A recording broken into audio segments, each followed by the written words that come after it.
In this video, we'll be changing the battery in an Audi A6 key fob. This is an easy process. You can do it yourself at home and doesn't require any special tools or anything like that. All you'll need is a CR2032 battery to replace the battery that's inside of here. And if you don't have one of these lying around or you'd like to get one online, go ahead and check out that link in the description. That first link will take you over to Amazon where you can find these for a great price. Now, getting right into it, all we want to do is look at these buttons on the bottom. There's one on each side. So we're going to hold those both down and pull out the internal key. And now on the bottom, you can see there's this component here. There's a switch on either side. So you're going to hold both of those down and just pull, kind of pull and wiggle. And this component will come out. You can see the battery's right there.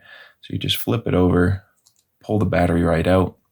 Take your new CR2032, and when you're putting it in, make sure that the positive side that has the plus sign on it is facing down.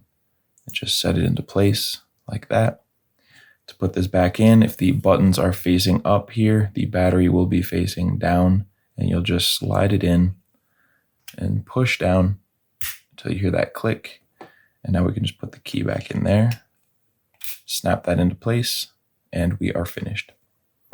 Hope you found this helpful. If you did, feel free to leave a like or a comment. And if you ever need help with another one of your key fobs, you can come back here to this channel and we'll have you covered with a tutorial like this one.